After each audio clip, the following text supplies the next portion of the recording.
Salut et bienvenue sur Whatelead. Sur cette chaîne, on vous apprend à transformer vos contacts en prospects ultra qualifiés. Ça s'appelle le setting, on a une liste de prospects, on les contacte, on échange avec eux et on les fait passer de prospects froids à prospects qualifiés qui ont envie d'acheter. Si vous connaissez le setting, vous le savez, il y a plusieurs étapes à respecter et l'une des étapes les plus importantes, c'est de creuser la douleur. Dans cette étape, on veut comprendre profondément quelle est la douleur du prospect pour pouvoir la résoudre et ainsi lui vendre notre service. Et malheureusement aujourd'hui, sur les débutants, il y a énormément de gens qui présentent le produit, j'ai un super logiciel, j'ai un super service, et comme ils n'ont pas creusé le problème du prospect, ça va être très compliqué de faire une vente. Donc dans cette vidéo, on va voir 4 types de douleurs à creuser avec vos prospects lorsque vous faites du setting. Première douleur, la douleur financière. Pour cette vidéo, on va prendre l'exemple de Thomas, qui a un organisme de formation pour former les employés sur le management. Et Thomas, il a des prospects, donc des chefs d'entreprise qui sont potentiellement intéressés pour ses services. Donc le premier type de douleur à creuser, c'est l'argent,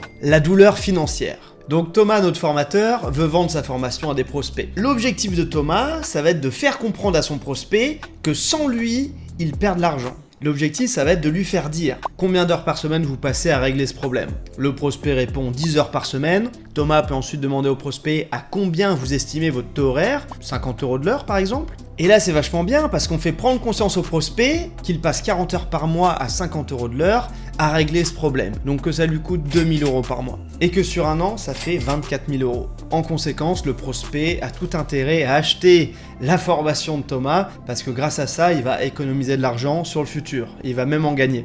Donc là, c'est vachement bien parce que Thomas a fait prendre conscience au prospect qu'il avait un problème, que ça lui coûtait de l'argent. Et donc là, en toute logique, ça va être beaucoup plus simple pour Thomas de vendre son produit au prospect parce qu'il a bien creusé la douleur. Ici, le prospect a un problème, ce problème lui coûte 2000 € par mois. Ce qui est ultra puissant, c'est que c'est le prospect lui-même qui a dit que ça lui coûtait de l'argent. Le prospect a assumé perdre de l'argent tous les mois à cause de ce problème. Et grâce à ça, Thomas, après, il peut vendre beaucoup plus facilement. Lorsque votre prospect avoue de lui-même qu'il a un problème et que ce problème lui coûte de l'argent, eh bien c'est beaucoup plus facile par la suite de lui vendre votre solution. Bon, on a vu la douleur financière qui est effectivement très puissante, mais on va maintenant voir une autre douleur très puissante qu'il faut creuser, la douleur temporelle. On va prendre un exemple simple, vous vendez un produit qui permet aux gens de gagner du temps. Grâce à votre produit, les gens passent moins de temps à faire leur montage vidéo, les gens passent moins de temps à gérer le planning de leurs employés, à faire leur compta, etc. Vous avez un outil qui permet aux gens de gagner du temps.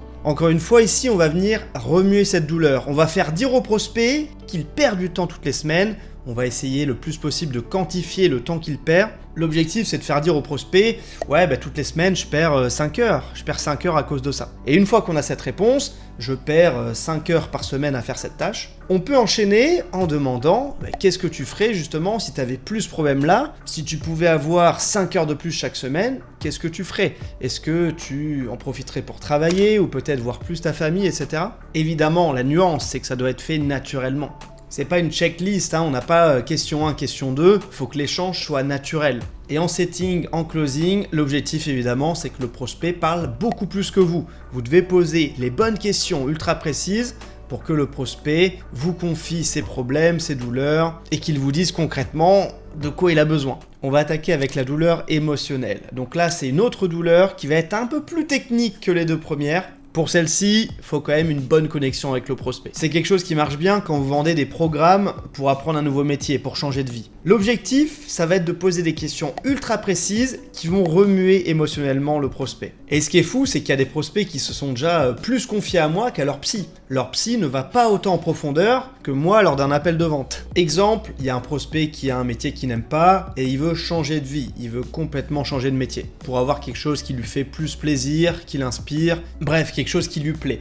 Donc là, on peut lui poser une question du type « Ok, donc quand tu rencontres des gens et que tu leur parles de ton métier, est-ce que tu as plutôt honte? Est-ce que tu esquives? Imagine si tu avais un métier créatif, un métier qui te plaît, est-ce que tu serais plus à l'aise d'en parler avec les gens? Si tu as un prospect qui te dit « Ouais, ça fait longtemps que j'ai envie de changer, ça fait longtemps que j'ai envie d'apprendre une nouvelle compétence », tu peux lui dire « Qu'est-ce qui a fait que depuis tout ce temps, t'as toujours rien fait ?» Dernier exemple, si tu as un accompagnement pour changer de vie, que ton prospect te dit « Ouais, mais je doute de moi, j'ai pas confiance en moi, je ressens de la solitude dans mon entourage, des gens gens n'ont pas trop confiance en moi, du coup je doute un peu.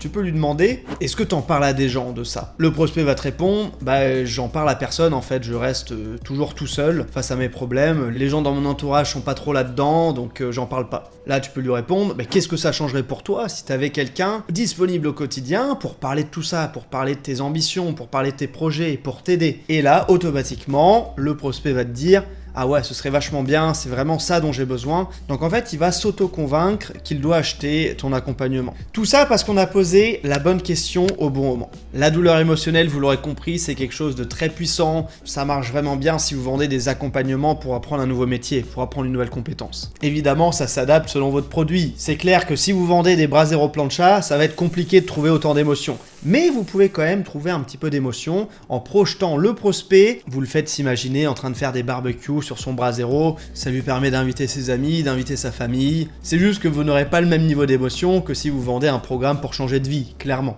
On attaque avec la 4e douleur qu'on va pouvoir remuer pour vendre plus facilement nos services. Lors du setting, c'est quelque chose de diaboliquement efficace. C'est la douleur concurrentielle. Concrètement, vous allez parler à votre prospect de ses concurrents. Admettons, vous vendez une formation pour réussir sur YouTube. Vous allez pouvoir dire à votre prospect, ok, c'est qui ton concurrent numéro 1? Thierry, ok. Thierry, on va le dépasser. Grâce à notre accompagnement, tu vas pouvoir dépasser Thierry en nombre d'abonnés, en nombre de vues, tu vas pouvoir être plus connu que lui et rafler tout le marché. Sur certains types de profils, c'est quelque chose qui va marcher. Parce que on est tous comme ça un petit peu à se comparer à droite à gauche. Donc si votre prospect comprend qu'avec votre produit, il va pouvoir dépasser ses concurrents, là clairement, c'est jackpot. Il va être beaucoup plus apte à signer avec vous. Encore une fois, ça dépend du type de profil, ça dépend du type de produit que vous vendez. On parle de vente, on parle de marketing, il n'y a pas des astuces qui marchent dans tous les cas, il faut vraiment s'adapter au prospect. On a maintenant vu 4 douleurs à remuer lorsque vous faites du setting, lorsque vous parlez à vos prospects. Si vous maîtrisez ça, vous allez évidemment vendre beaucoup plus de produits. La bonne nouvelle, c'est qu'avec notre outil What a Lead, vous n'avez même pas à vous occuper du setting, on s'occupe de tout pour vous. On récupère votre liste de prospects, on vient se connecter à votre système de vente et on s'occupe de contacter tous vos leads pour vous générer des rendez-vous ultra qualifiés. Vous payez à la performance, si on ne vous ramène pas de leads qualifiés, vous ne payez rien. Donc si vous voulez plus d'informations sur notre agence, vous pouvez prendre un appel, ça se passe juste en bas. Moi-même ou l'un de mes associés, on serait très content d'écouter votre projet pour vous aider un maximum. À très vite sur What a Lead.